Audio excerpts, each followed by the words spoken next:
Welcome back to our channel VP educators. और आज हम पढ़ने वाले हैं क्लास 9th का lesson number 1, how I taught my grandmother to read.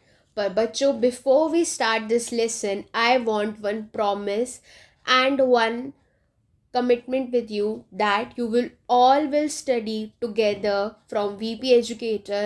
अपनी बुक्स को फटाफट से निकाल लो, all with one pencils।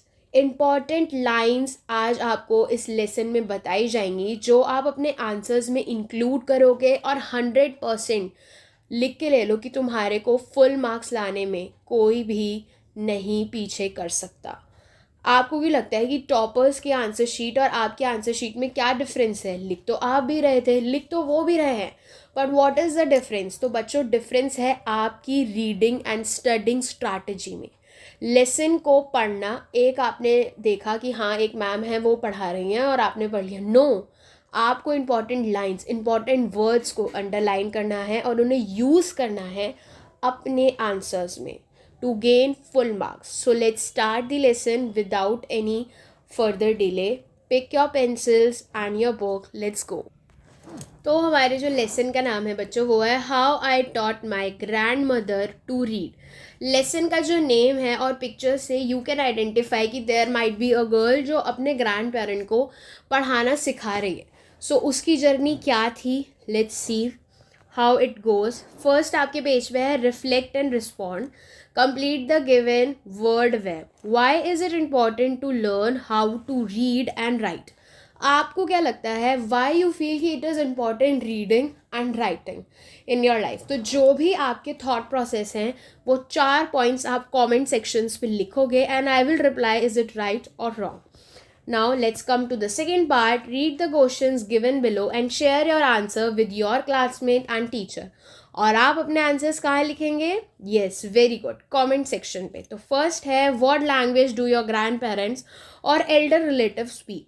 तो कौन सी लैंग्वेज आप अपने घर में यूज़ करते हैं और कौन सी लैंग्वेज आपके ग्रैंड पेरेंट्स बोलते हैं? तो for me, my grand parents and my elders use to speak Pahari which is a Kumaoni language they use to speak. आप लोग क्या यूज़ करते हो? प्लीज़ कमेंट सेक्शन पे लिखें। सेकेंड है how do they spend their time, how do you spend time with them. आपको बताना है आपके ग्रैंड पेरेंट्स और एल्डर्स कैसे टाइम स्पेंड करते हैं और आप उनके साथ कैसे टाइम स्पेंड करा करते हैं। For me, I use to go park with them in the evening and enjoy my evening time. So ये मेरा टाइम स्पेंड था। आपका क्या है? बिल्कुल कमेंट सेक्शन में you will write the answers. What is your favourite experience with them? आपका जो फेवरेट एक्सपीरियंस है अपने ग्रैंड पेरेंट्स के साथ या अपने एल्डर्स के साथ वो क्या है, वो लिखेंगे। For me, for my grandparents, we used to sleep at night together and that night was the best experience for me. रात में हम बातें करते थे, स्टोरीज सुनते थे, अपने पूरे डे को डिस्कस करा करते थे, तो it was a very fun time for us. And now last question, what is something that the elderly in your family cannot do easily but enjoy watching you do? तो ऐसा क्या है activity जो आपके एल्डर्स तो नहीं कर पाते, आपके जो ग्रैंड पेरेंट्स हैं वो कर तो नहीं पाते, पर वो जब आपको देखते हैं तो बहुत खुश होते हैं। Let's take for example, I use to climb over a climber. तो पेरेंट्स जो थे, मेरे ग्रैंड पेरेंट्स जो थे ना, वो हेल्प करते थे बट वो खुद नहीं कर सकते थे। वाई? बिकॉज क्या होता है ना, आप एक स्टेज के बाद आपकी जो एज है, आपकी जो बॉडी है वो आपको अलाउ नहीं करती, तो वो हमें हेल्प करते थे, पुश करते थे, इनकरेज करते थे येस कि आप क्लाइंबर पे चढ़ो और अपनी फिजिकल हेल्थ को गुड करो। तो that was my experience, but what is your experience with them? Please write the answers in the comment section. Now read the following passage, match the highlighted words with their meaning in the given below. तो ये है आप लोगों का छोटा सा homework, although it's not very important, but बच्चों ये इंपॉर्टेंट क्यों है मैं बताती हूँ। ये इंपॉर्टेंट है जब आपके पेपर में आते हैं पैसेजेस, तो वहाँ पे ऐसे क्वेश्चंस आते हैं जब आपको सिमिलर मीनिंग वाले वर्ड्स को आइडेंटिफाई करना है। तो at the very same time it is important for your examination purpose. तो बिल्कुल आप इस पार्ट को करेंगे, अपनी बुक्स में सॉल्व करेंगे। Now the very main and very important part starts from here. Let's start our reading. Please pick up your pencil. When I was a girl of about 12, please underline the word 12. That means जो हमारी वो है narrator है वो कितने years की है? 12 years की है. I use to stay in a village in north Karnataka And where did she live? She used to live in North Karnataka with my grandparents. और किन के साथ वो रहा करती थी बच्चों? With her grandparents. Those days the transport system was not very well. मतलब ये काफ़ी पुराने टाइम की बात है जब वहाँ पे जो ट्रांसपोर्ट सिस्टम था वो बहुत अच्छा नहीं हुआ करता था. So we used to get the morning paper only in the afternoon. तो वो मॉर्निंग का पेपर कब लेते थे? आफ्टरनून पे उनके पास पहुंचता था. जो मॉर्निंग का पेपर हुआ करता था वो आफ्टरनून में उनके पास रिसीव हुआ करता था. The weekly magazine use to come 1 day late. और जो वीकली मैगजीन हुआ करती थी, मतलब वीक में एक बार आने वाली जो मैगजीन हुआ करती थी वो एक दिन लेट आया करती थी. All of us would wait eagerly for the bus. Eagerly का मीनिंग क्या होता है बच्चों? बहुत ज़्यादा एक्साइटेड होकर हम वेट करते थे बस का वेट करा करते थे. Which used to come with the papers. जो किसके साथ आती थी? पेपर्स, न्यूज़पेपर्स के साथ आती थी. वीकली मैगजीन्स के साथ आया करती थी. एंड द पोस्ट, और किसके साथ आती थी? पोस्ट, लेटर के साथ आया करती थी जो बस आया करती थी. Okay, now at that time Triveni was a very popular writer in Kannada language. Again a very good line. त्रिवेणी कौन है? She is a popular writer. वो एक popular writer है in the Kannada language. कौन सी language में बच्चों? Kannada language में. She was a wonderful writer. वो बहुत अच्छी writer हुआ करती थी. Her style was easy to read. उनकी जो reading थी वो बहुत easy हुआ करती थी. And very convincing. Convincing का meaning यहाँ पे क्या है बच्चों? आप जिससे रिलेट कर सकें, जिसकी बातें आपको सही लगे. फॉर एन एग्जाम्पल, जब आप कोई वीडियो देखते हो, एक वीडियो आपने देखी जो आपको समझ ही नहीं आई, ठीक है, मैम ने क्या पढ़ाया या आपने क्या देखा या क्या एक्साइटेड था, बट आपने एक वीडियो देखी जो आपको बहुत समझ आई, बहुत रिलेटेबल आपकी जैसी लगी. तो ऐसी जो त्रिवेणी थी, जो राइटिंग लिखती थी, जो बुक्स लिखती थी, वो बहुत कैसी थी? ईजी टू रीड थी, आसानी से समझ आने वाली थी और लोगों को से रिलेट करा करते थे. Next, her stories usually dealt with complex psychological problems in the lives of ordinary people and were always very interesting.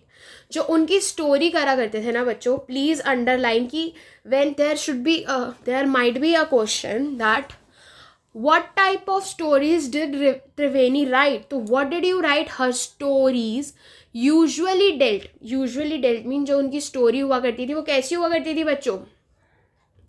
Dealt with मतलब किससे यूज टू होती थी? कॉम्प्लेक्स साइकोलॉजिकल प्रॉब्लम्स, मतलब दिमागी प्रॉब्लम्स जो लोग फेस करा करते थे डे टू डे लाइफ में, अपनी लाइफ्स में, ऑफ ऑर्डिनरी पीपल. कैसे? ऑर्डिनरी पीपल, हम दो जैसे. And were always very interesting, और वो कैसी होती थी? बहुत इंटरेस्टिंग हुआ करती थी. Alright, let's move forward to the very next page. Now, unfortunately for Kannada literature, she died very young. Even now, after 40 years, people continue to appreciate her novels. So now, बच्चों, what happens? Let's start underlining कि Kannada literature के लिए बहुत दुख की बात हुई कि she died very young. वो बहुत अर्ली स्टेज पे मर गई. And now even, but अभी भी 40 years, yes, please make it a star, कि 40 years हो चुके हैं.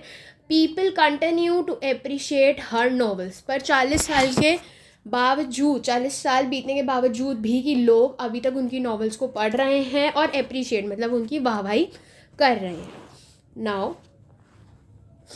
One of her novels called Kashi Yatra. Okay, very important. उनकी नॉवेल का एक नाम है जिसका नाम है काशी यात्रा.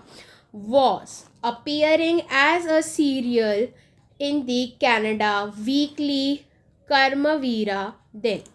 अभी क्या है ना कि जो एक नोवेल का नाम है काशी यात्रा, वो अपीयर हो रही है सीरियल की तरह कनाडा वीकली कर्मवीरा, एक मैगजीन का नाम है, उसमें.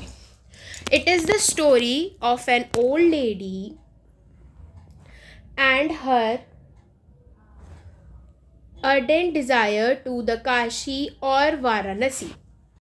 व्हाट्स हैपनिंग इज़ कि जो एक ओल्ड लेडी है उस स्टोरी के अकॉर्डिंग, देखो बच्चों, now what is happening, I will clear you. एक नोवेल है जिसका नाम है काशी यात्रा, जो अपीयर हो रही है सीरियल हमारे सीरियल नहीं जो वेब सीरीज टीवीज़ में आता है वैसे सीरियल नहीं, मतलब वो नोवेल टुकड़ों में लिखी जा रही है कनाडा वीकली मैगजीन में, जिस मैगजीन का क्या नाम है, Karmaveera. It is also very important. A question can come, what is the name of the magazine. So the name of the magazine is Karmaveera. Where, अब उस काशी यात्रा में एक स्टोरी वो बिगिन हो रही है कि एक ओल्ड लेडी थी जिसकी अर्डेंट का मीन्स क्या है, कीन. क्या है बच्चों, कीन मतलब बहुत ज़्यादा इच्छा थी, डिज़ायर थी टू गो टू काशी, जो जाना चाहती थी काशी और वाराणसी. ठीक है, वो काशी जाना चाहती थी बेसिकली वो old lady.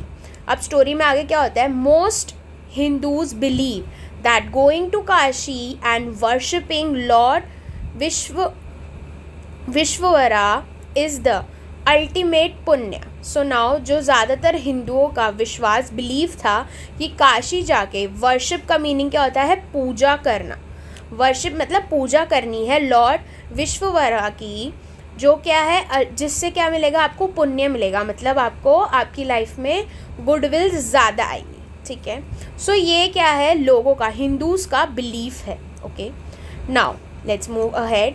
This old lady also believed in this, and her struggle to go there was described in that novel. तो अब वो जो लेडी थी ना, उसका भी विश्वास था इस बात पे कि अगर वो काशी जाएगी और पूजा करेगी लॉर्ड विश्ववरा की तो उसको क्या मिलेगा, पुण्य मिलेगा.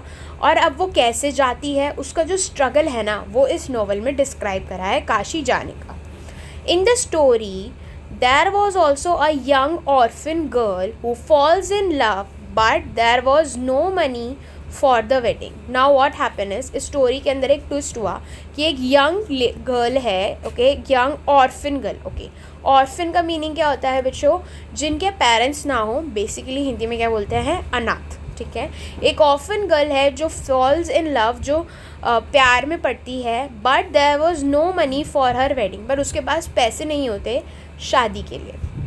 इन the end the old lady gives away all her savings without going to Kashi. End में क्या होता है, जो वो ओल्ड लेडी होती है वो उस ऑर्फन गर्ल की क्या करती है बच्चों, हेल्प करती है, और अपनी जितनी भी सेविंग्स उसने इकट्ठी कर रखी होती है काशी जाने के लिए, वो सारी सेविंग्स वो किसको दे देती है, उस गर्ल को दे देती है for her wedding. Let's move ahead. She says the happiness of this orphan girl is more important than worshipping Lord Vishwavara at Kashi. It is a very important line बच्चों.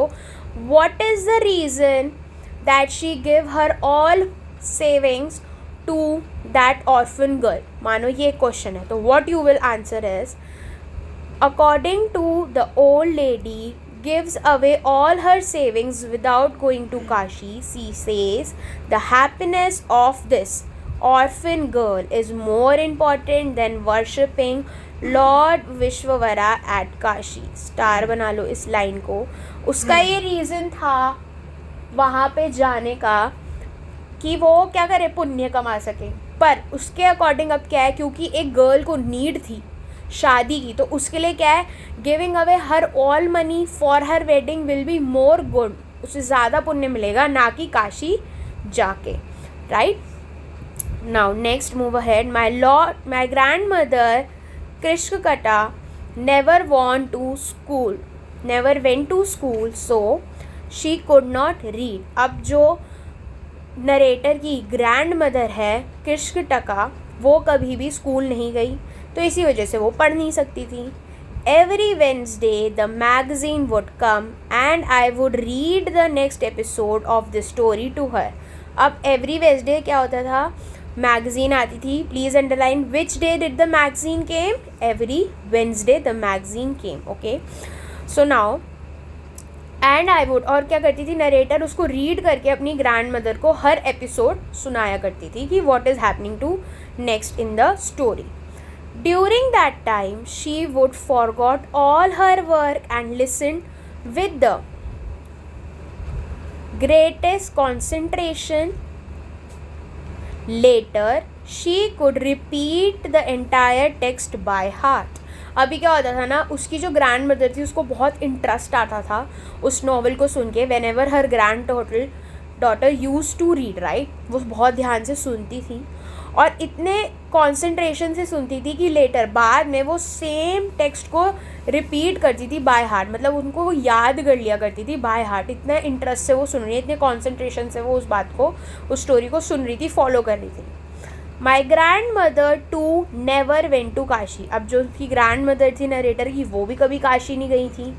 And she identified her self with the novels protagonist. अभी क्या हुआ ना कि जो उसकी grand mother थी वो बहुत रिलेट कर पा रही थी जो नॉवल में ओल्ड लेडी है ना उसके साथ, क्योंकि वो भी कभी काशी नहीं गई और वो भी काशी नहीं गई थी, राइट। वो जाने का प्लान कर रही थी।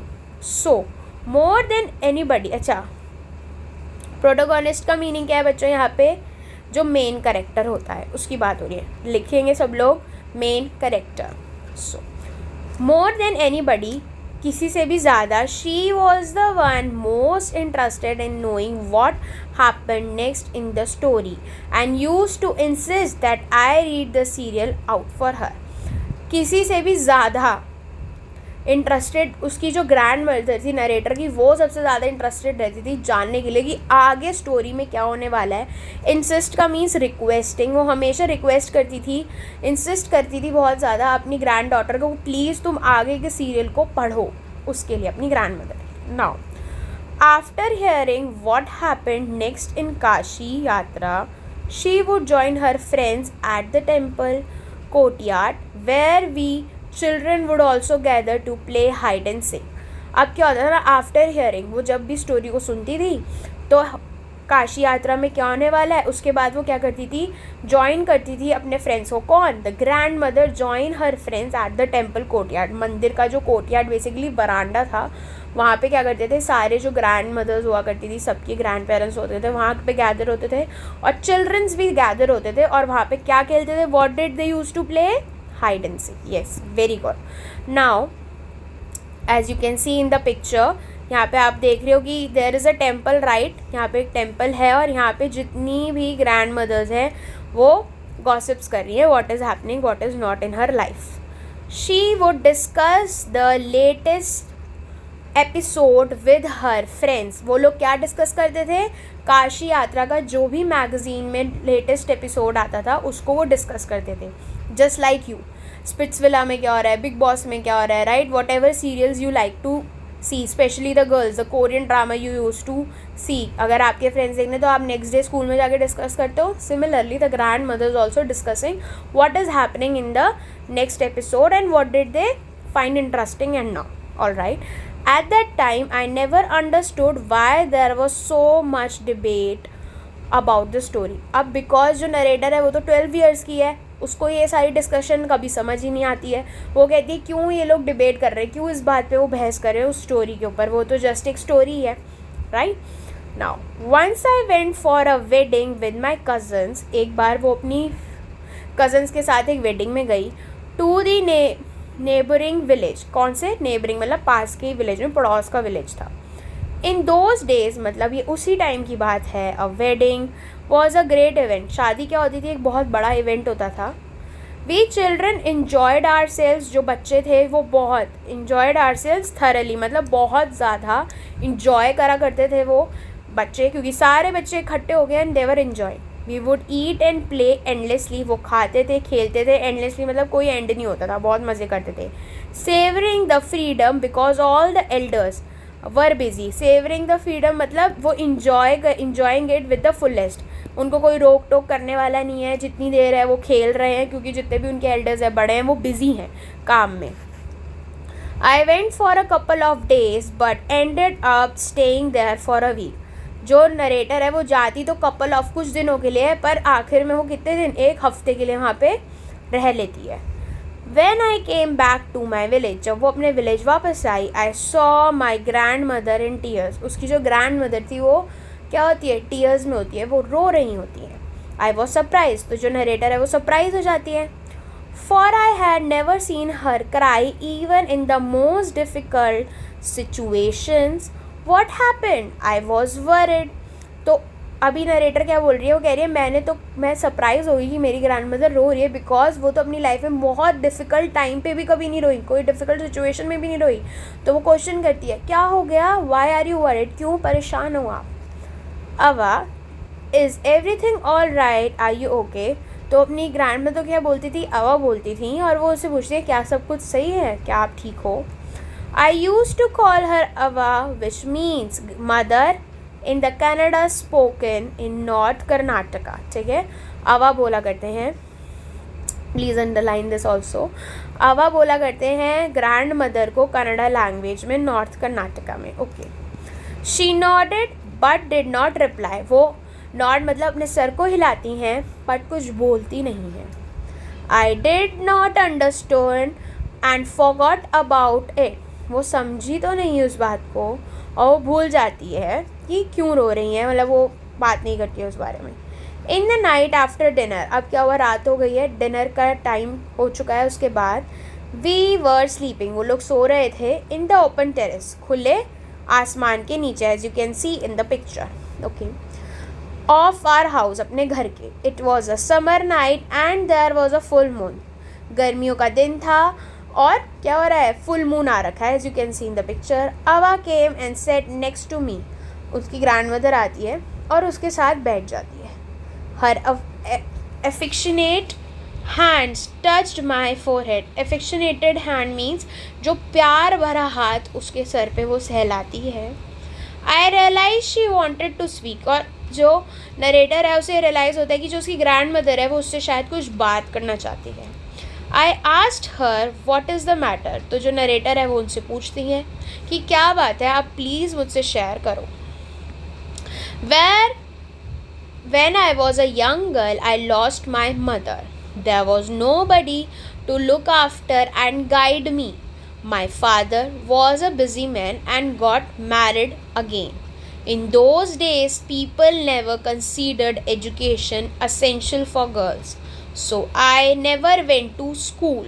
I got married very young and had children.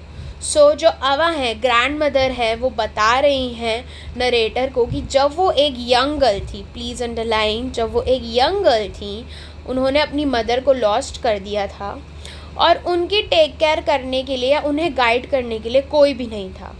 उसके फादर एक बिज़ी मैन थे और वो दोबारा शादी करते हैं, और उन दिनों की बात है कि लोग कभी भी कंसीडर मतलब ज़्यादा तवज्जो नहीं करते थे पढ़ाई, खास करके लड़कियों को पढ़ाना।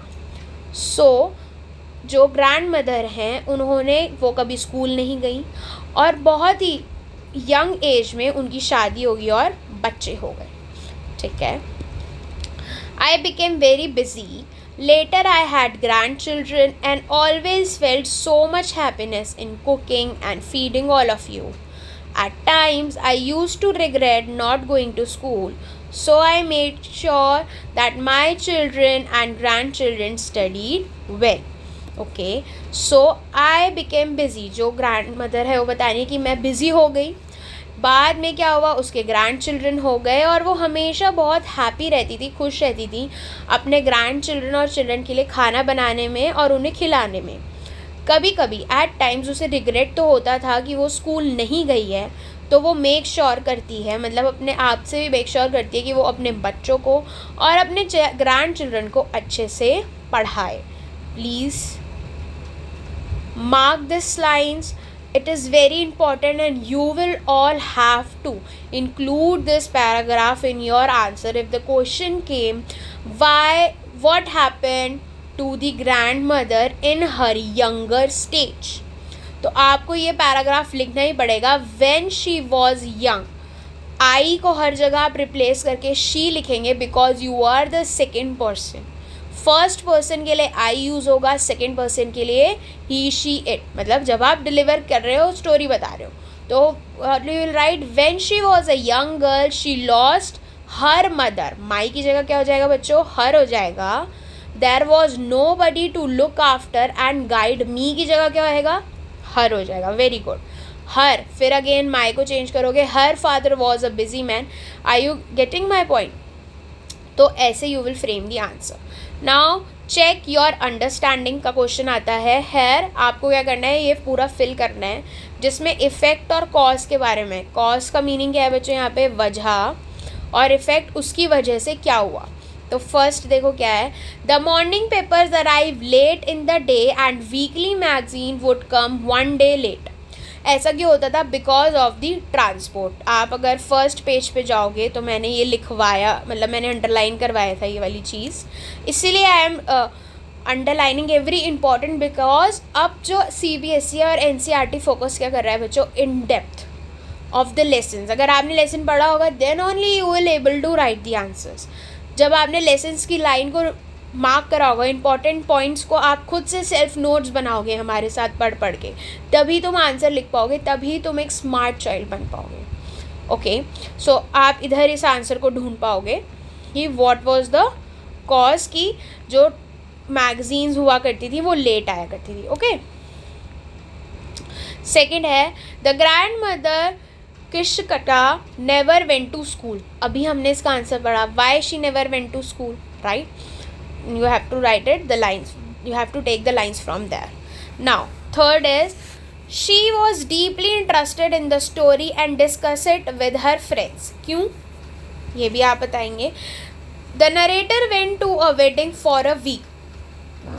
वो क्या हुआ था, जो नरेटर थी वो एक वीक के लिए कहाँ गई थी, वेडिंग के लिए गई थी, तो उसका इफेक्ट क्या हुआ था। ओके, सो चिल्ड्रन इसका आंसर आप करेंगे कमेंट सेक्शन में, और I will answer all your questions in a short video and that I will upload in VP Educator। So stay tune in VP Educator for part 2 and don't forget to like and subscribe।